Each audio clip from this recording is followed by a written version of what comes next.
Bonjour à tous petits et grands sorciers et bienvenue sur ma chaîne La Bibliothèque d'Emilia.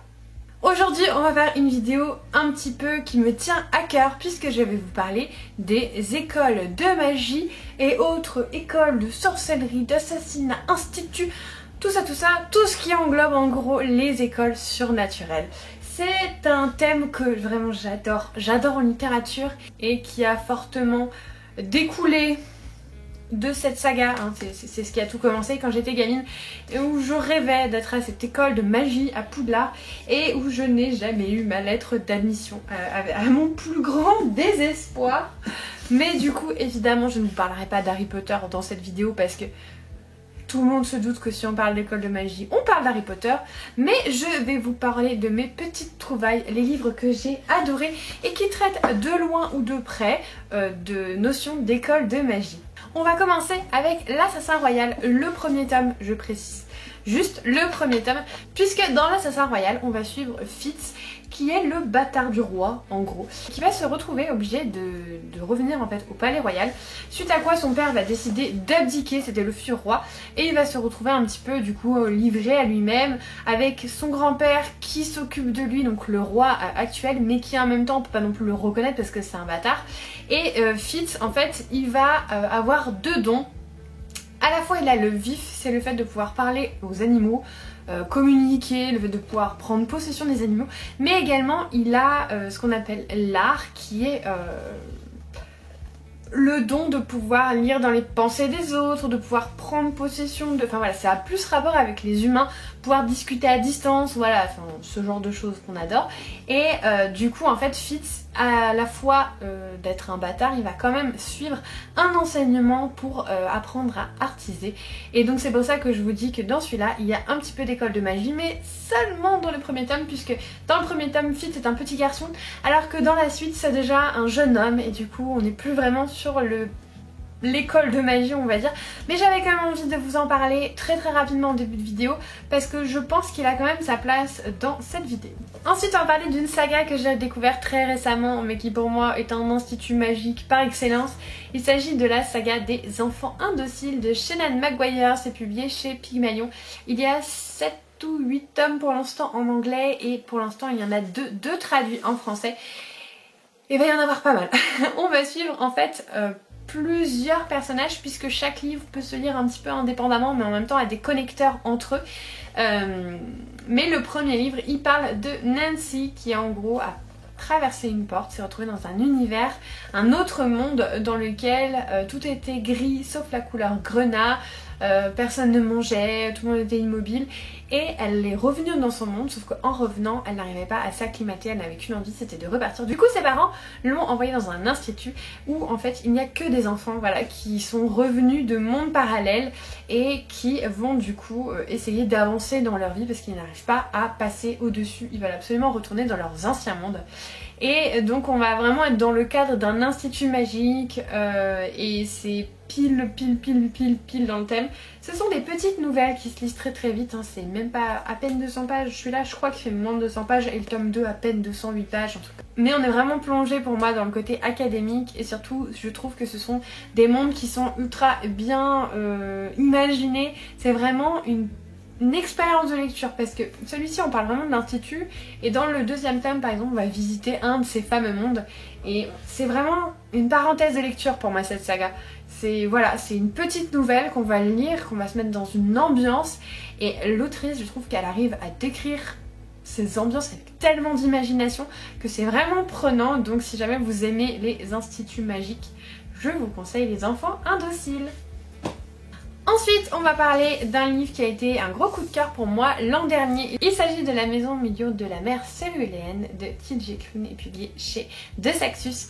Alors là, je saurais pas dire s'il y a vraiment des cours de magie, mais on est dans un orphelinat magique où les enfants sont élevés parce qu'ils sont différents, qu'ils ont chacun une personnalité et un don magique qui fait que par exemple vous en avez un, c'est un petit pommerie, là vous avez tous les enfants, vous avez une fée, vous avez un nain, vous avez un dragon, vous avez un espèce de blob et vous avez surtout Lucie qui est le fils de Lucifer et qui est incroyablement mignon et chou Et on va suivre Linus qui va se rendre en fait dans cet institut parce que lui il est chargé de vérifier si les instituts justement qui accueillent les orphelins magiques comme ça sont aux normes en fait tout simplement.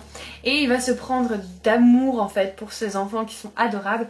Et donc dans celui-là on n'est pas vraiment dans une école à proprement parler, mais c'est quand même un orphelinat et vu qu'ils font l'école à la maison entre guillemets, on va dire que ça rentre dedans. Ensuite, on va passer à un livre un peu plus adulte où il n'est pas question d'école de magie à proprement parler, mais d'école d'assassins magiques un petit peu. Il s'agit de Nevernight de J. Christophe chez De Saxus. Je vous en ai parlé en long, en large et en travers. J'ai même une vidéo dédiée à la saga sans spoiler.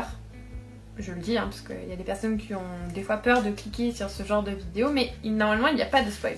Et donc on va suivre Mia qui en fait a vu sa famille se faire décimer devant ses yeux et qui n'a qu'une envie dans la vie, c'est de venger sa famille, et qui va donc rentrer dans l'église rouge qui va former les meilleurs assassins du pays. Et pour moi on rentre quand même énormément dans l'école de magie parce que vous avez le cours de poison par exemple.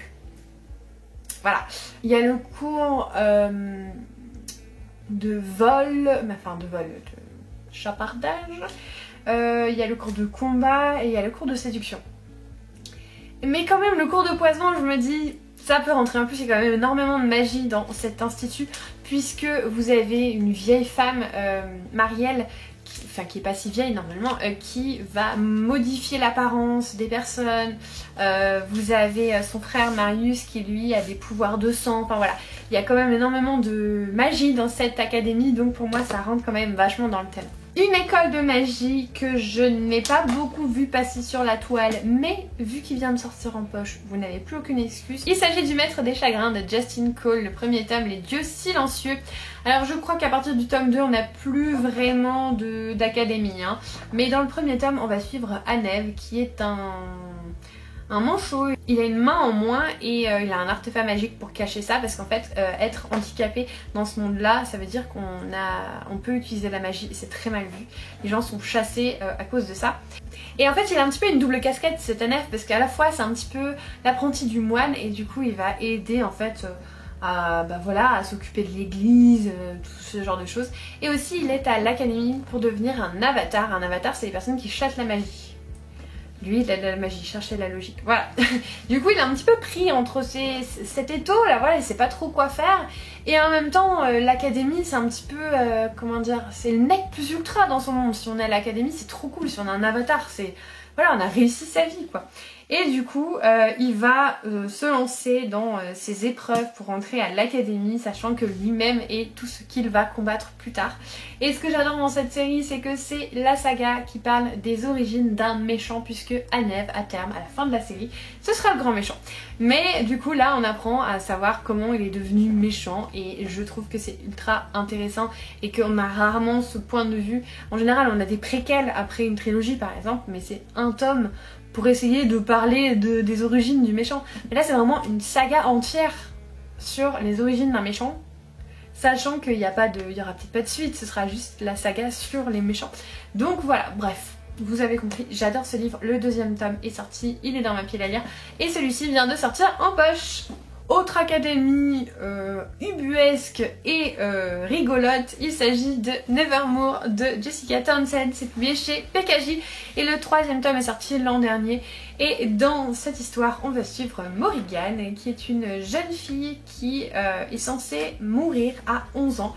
Puisqu'elle est née le jour du merveillon. Le jour de ses 11 ans, elle se fait emporter par Jupiter North à Nevermore, où elle découvre en fait qu'elle n'allait pas du tout mourir et que surtout toute sa vie on lui a fait croire qu'elle était maudite et que c'était à cause d'elle que toutes les mauvaises choses arrivaient, alors qu'en fait pas du tout, elle n'y est pour rien. Et du coup elle va essayer de rentrer à la Wondrous Academy. Donc le premier tome c'est surtout des épreuves magiques pour rentrer à l'académie, mais les deux suivants elle est à l'académie, donc on est vraiment dans le thème école de magie. Et c'est un un des rares jeunesses qui trouve grâce à mes yeux, parce que j'ai un petit peu de mal avec la littérature jeunesse, plus ça va et plus j'ai l'impression que j'ai déjà lu beaucoup et que du coup je suis plus happée comme avant, alors que Nevermore c'est vraiment une petite bulle de farfelu mais aussi de douceur. Voilà, j'ai l'impression de vous savez, c'est une espèce de bonbon doux et puis sur le dessus il y a du sucre pétillant qui pétille dans votre bouche. Bah, pour moi c'est exactement ça Nevermore. C'est vraiment le truc réconfortant mais aussi à la fois complètement loufoque. Et l'académie est vraiment super, il y a une conductrice de train aussi qui est incroyable.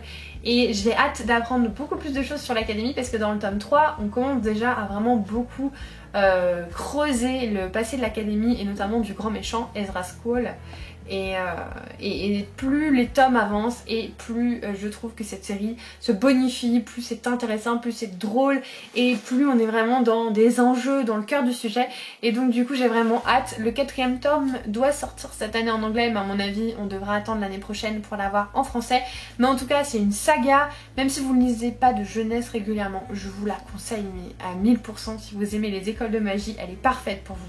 Autre école de magie qui a su me toucher en plein cœur, il s'agit d'Éducation meurtrière de Naomi Novik, publié chez Pygmalion encore. Et là on va suivre Galadriel qui va aller étudier à la Schoolomance. Alors là ils sont un peu plus âgés, hein. Il me semble qu'ils ont entre 13, 14 ans et 18 ans. Hein. Ça reste des ados quand même, hein.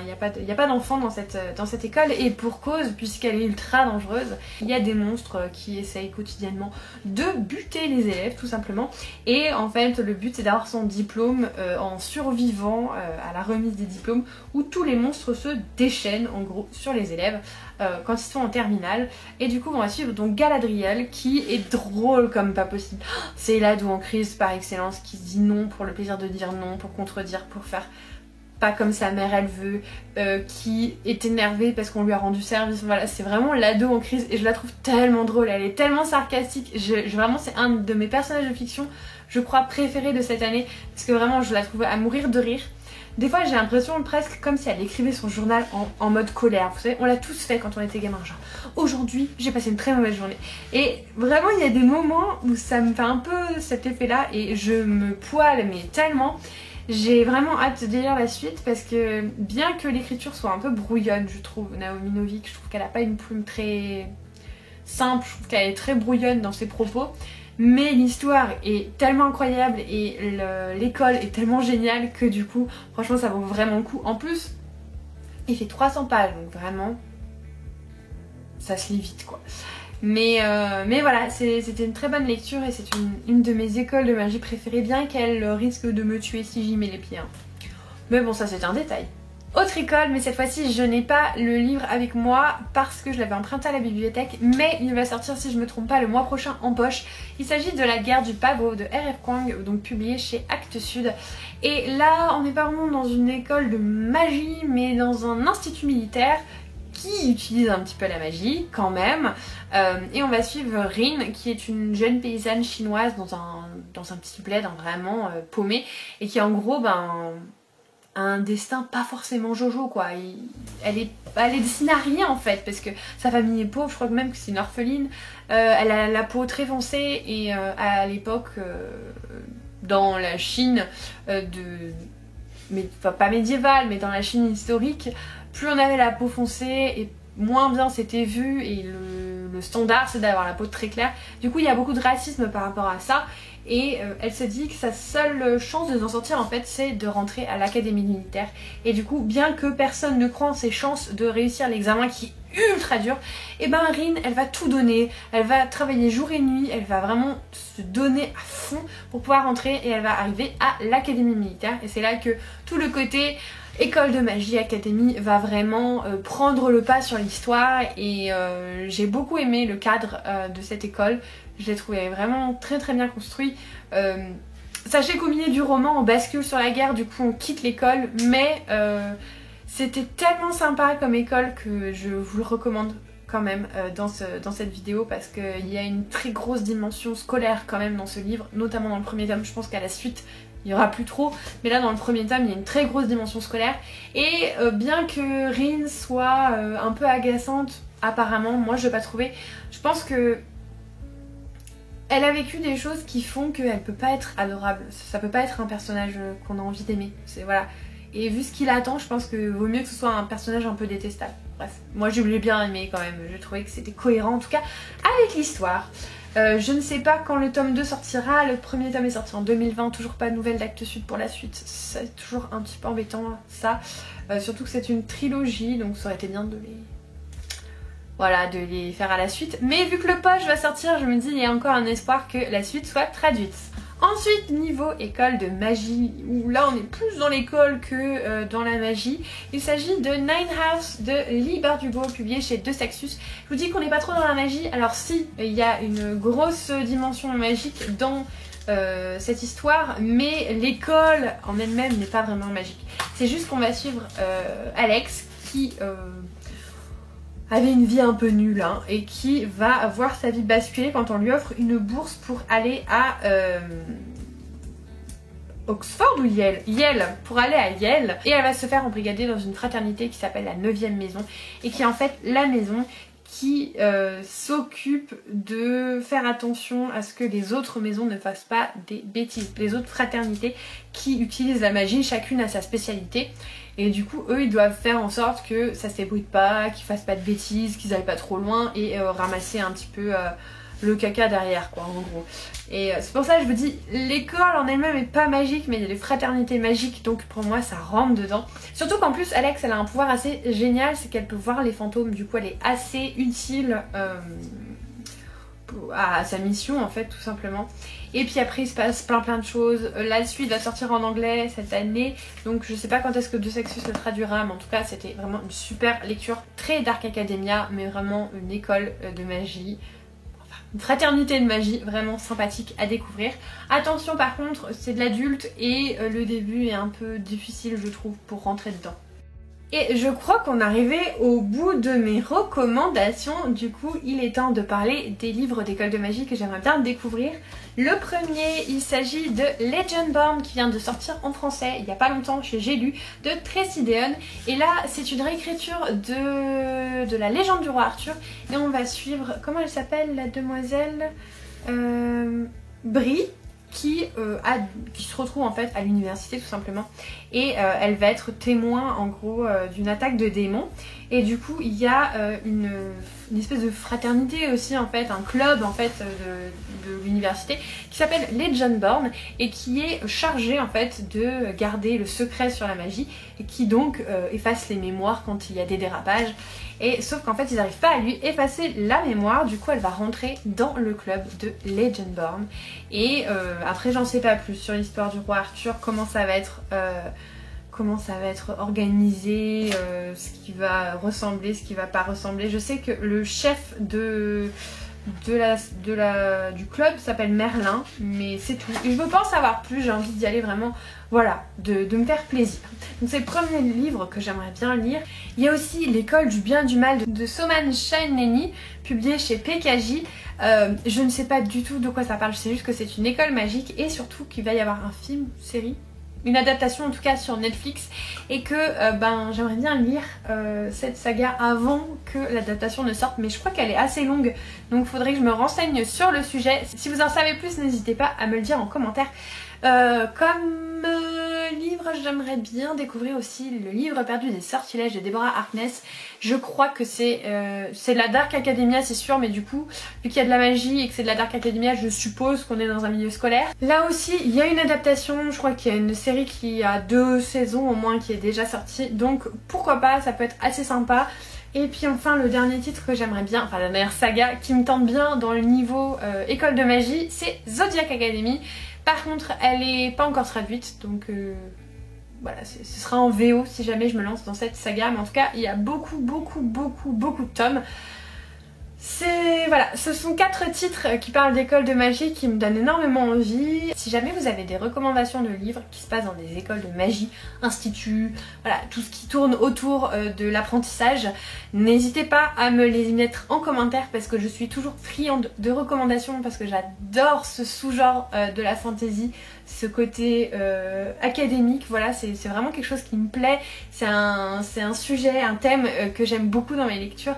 Donc si jamais vous avez des recommandations pour moi, n'hésitez pas, balancez-les-moi parce qu'il faut que je découvre plus d'écrits qui se passent dans des dimensions académiques comme ça, vu que c'est un de mes sous-genres préférés.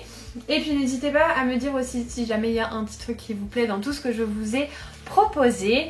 Et puis bah écoutez, je n'ai plus qu'à vous dire à bientôt à Poudlard et puis de vous souhaiter de merveilleuses lectures et de vous faire comme d'habitude des bisous.